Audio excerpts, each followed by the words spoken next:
Hi everyone, welcome to textbook super coaching platform. तो कैसे हैं आप सभी एस। तो गाइज आज के सेशन के अंदर स्पेसिफिकली हम बात कर रहे हैं जो बिगिनर है, जो अपनी प्रिपरेशन को स्टार्ट करना चाहते हैं और किसी ना किसी वजह से वो प्रिपरेशन को स्टार्ट नहीं कर पाए अभी तक।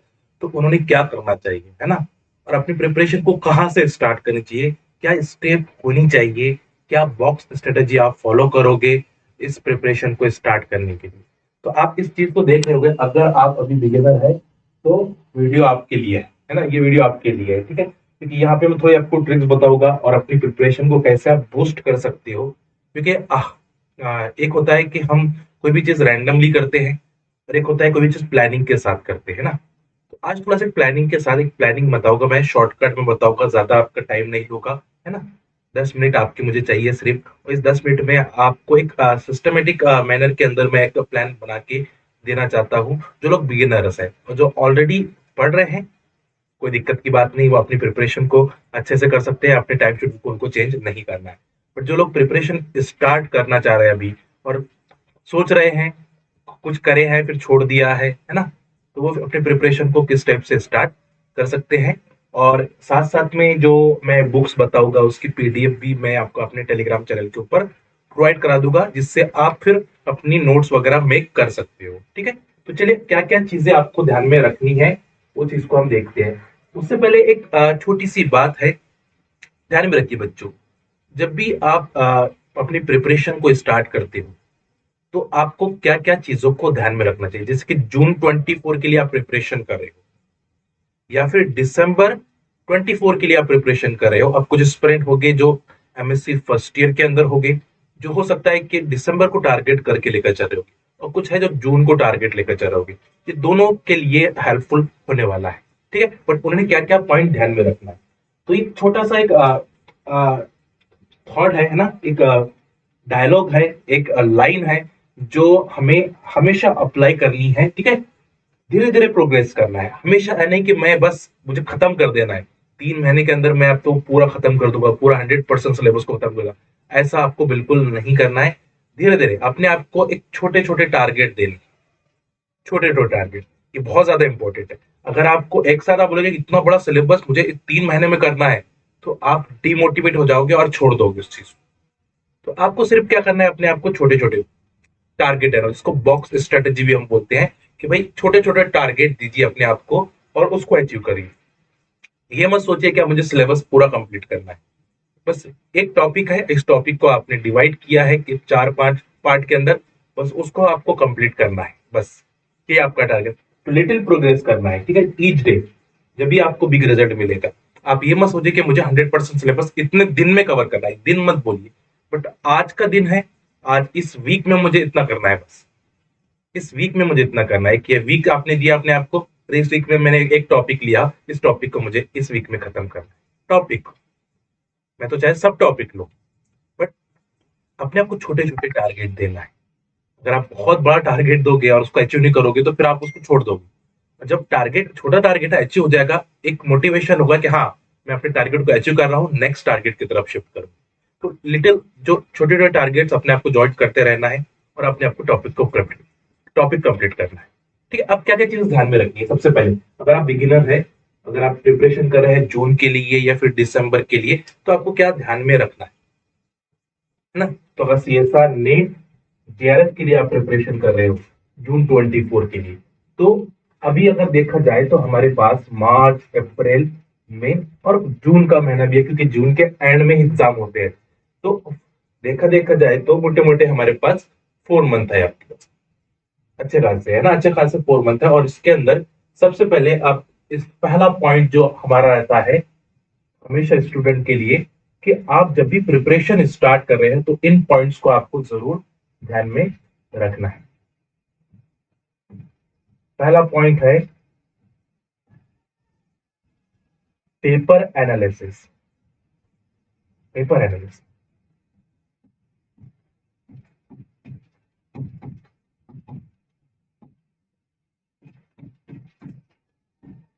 हमेशा जब भी आप अपनी प्रिपरेशन को स्टार्ट करो, चाहे आप सीएसआई नेट के लिए कर रहे हो या कोई अदर एग्जामिनेशन के लिए कर रहे हो, पेपर एनालिसिस, उसका पेपर आपको देखना है। कितने ईयर के पेपर देखना है?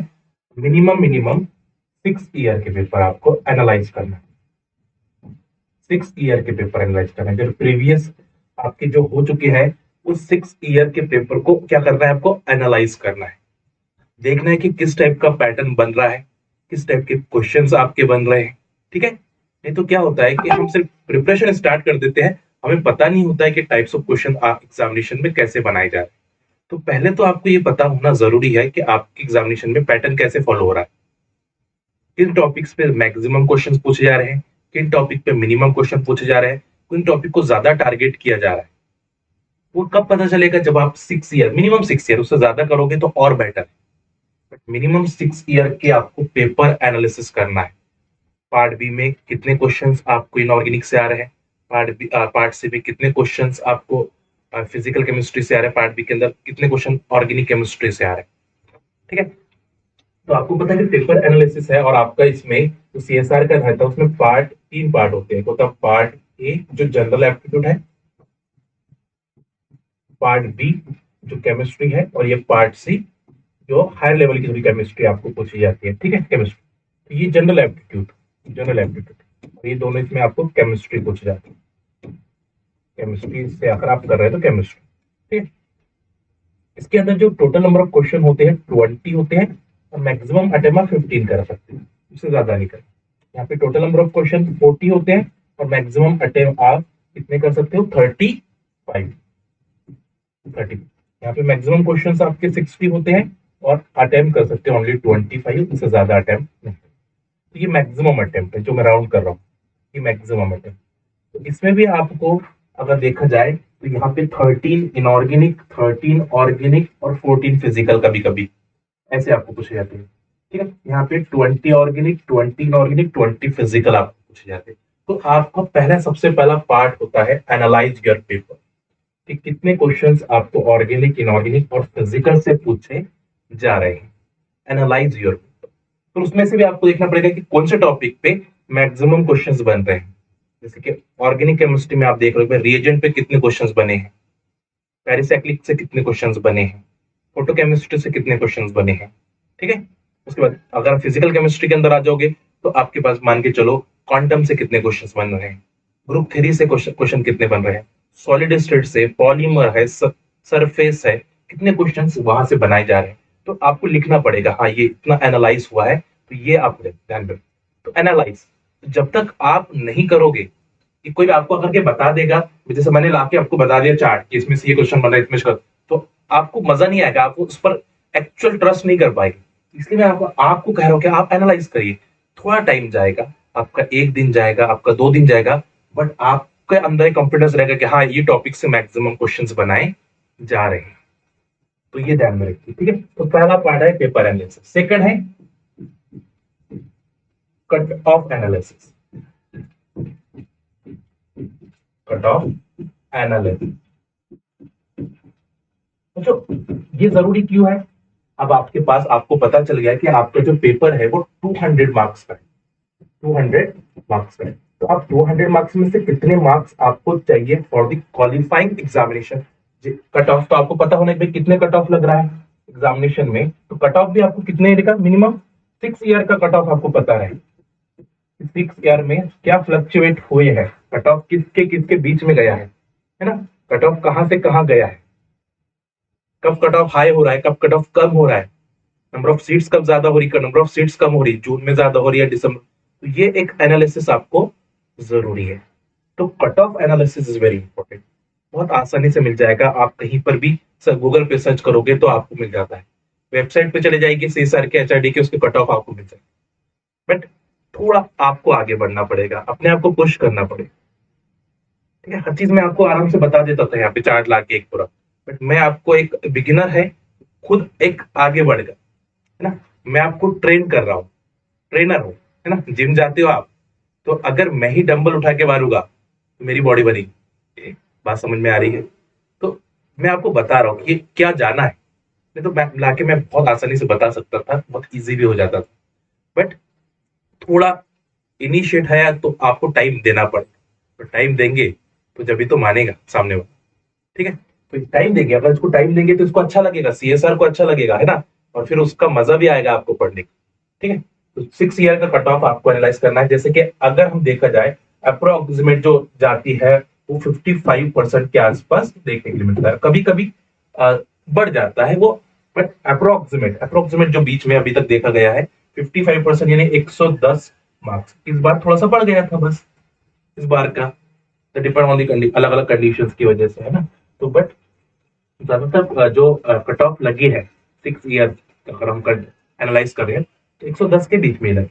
और एक आध बार जब थोड़ा सा पेपर इजी हो जाए या फिर सीट्स नंबर ऑफ सीट्स कम हो जाए या फिर रिपीटर्स ज्यादा पेपर देना शुरू कर दे, जिनका क्वालिफाइड हुआ है वो भी पेपर दे देते हैं, तो उस वजह से भी थोड़ा बहुत बढ़ जाता है कट ऑफ, है ना।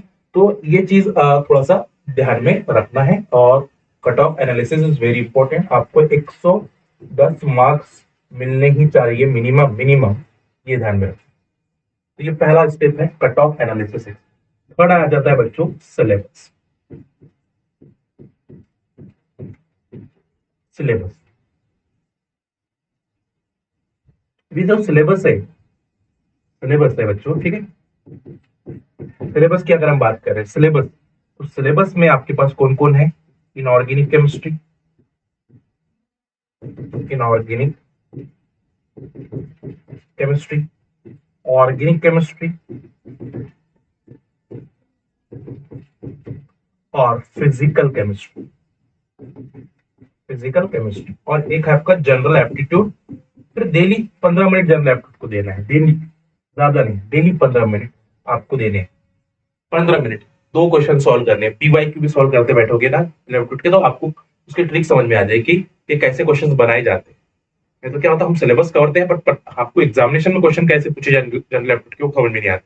तो अगर आपने जो भी 10 साल के पीवाईक्यू उसको ही सॉल्व किया तो उसके 15 मिनट उसको दिए, तो जनरल एप्टीट्यूड में काफी अच्छे मार्क्स आप ले सकते हैं। ठीक है, टेक्निक्स पता चलेगी आपको उसकी। तो ये इनऑर्गेनिक, ऑर्गेनिक और फिजिकल है आपके पास। Inorganic, organic, physical.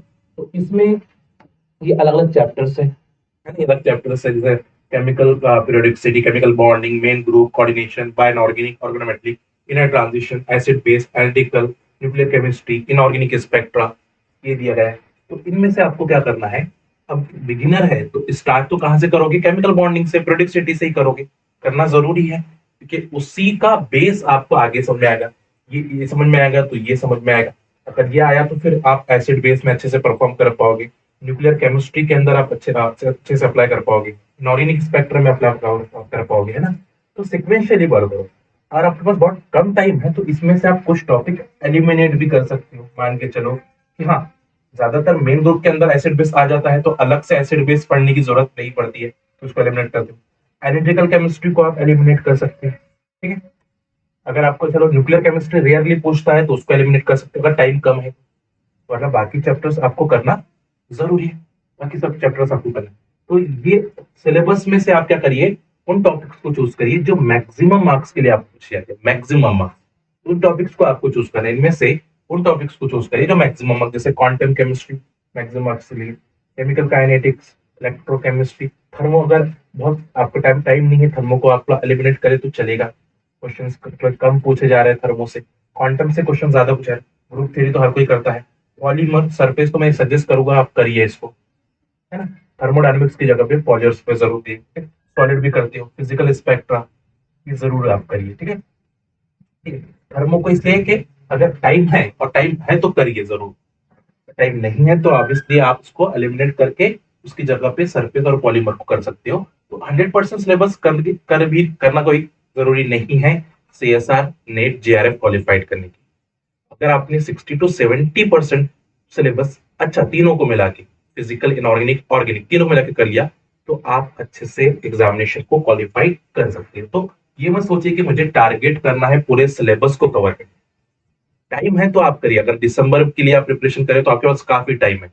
जून के लिए आप अगर टारगेट कर रहे हो और बिगिनर हो तो आपको क्या करना है, सिलेक्टिविटी की तरफ जाना है। अब ऑर्गेनिक में तो जीओसी और एरोमेटिसिटी के बिना आप स्टीरियोकेमिस्ट्री पे नहीं आ सकते। स्टीरियोकेमिस्ट्री के बिना रिएक्शन मैकेनिज्म और इंटरमीडिएट पे नहीं आ सकते। तो ये सब एक दूसरे को कोरिलेट करेगा। ये रिएजेंट इसको कोरिलेट करेगा, ये सुनो। फिर पेरिसाइक्लिक फोटोकेमिस्ट्री साथ में पढ़ सकते हो। ऑर्गेनिक स्पेक्ट्रम तो आपको पढ़ना ही चाहिए। हेट्रो आप एलिमिनेट कर सकते हो, नेचुरल प्रोडक्ट अगर आप एलिमिनेट कर सकते हो अगर टाइम नहीं है।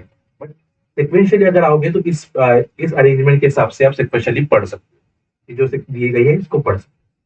तो ये एक चीज है जो आपको ध्यान में रखना। तो तीन चीजें अभी ध्यान में रखिए, अभी तो मैं आपको ज्यादा नहीं बोलूंगा। पहला है एनालाइज करिए, कट ऑफ पेपर को एनालाइज करिए घर पे जाके आज। उसके बाद कट ऑफ को एनालाइज करिए, उसके बाद सिलेबस को देखिए। उन सिलेबस जैसे आपने पेपर एनालाइज किया, आपको पता चला कि कौन से टॉपिक मेजर मार्क के लिए पूछे जा रहे हैं और कौन से टॉपिक माइनर मार्क के, तो उन टॉपिक्स को आप चूज करिए और उसके लिए आप कोई बुक्स यूज करिए। तो इनके लिए मैं बुक्स जो है इंपॉर्टेंट बुक्स है वो अपने टेलीग्राम चैनल के ऊपर ऐड कर दूंगा, है ना। इस टेलीग्राम चैनल के ऊपर जो भी इंपॉर्टेंट बुक्स है ऑर्गेनिक, इनऑर्गेनिक और फिजिकल के, तो मैं आपको दे दूंगा। ठीक है, मुझे टैग कर देना, एक बार याद दिला देना, तो मैं आपको सेंड कर दूंगा यहाँ पे उसकी पीडीएफ। ठीक है, ये नदीम सर टेक्स्ट बुक है, इसको ज्वाइन करें, इस वीडियो के डिस्क्रिप्शन में मिल जाएगी आप। तो आराम से देखो, बिगिनर है तो गड़बड़ नहीं करनी है। एक दिन आप अपने प्लानिंग को जरूर लीजिए, एक दिन आप प्लानिंग को जरूर लीजिए, और कहाँ से क्वेश्चंस बन रहे हैं ये भी देखिए। आगे चल के मैं आपको सब टॉपिक वाइज भी बता दूंगा, ठीक है।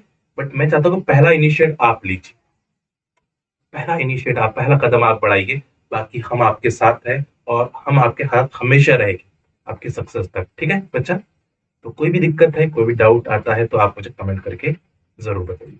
Thank you so much, happy learning. Video अच्छा लगा तो वीडियो को लाइक जरूर करिएगा और अपने दोस्तों तक शेयर करिएगा और इस चैनल को सब्सक्राइब जरूर करिए। Thank you so much, happy learning, अपना ख्याल जरूर।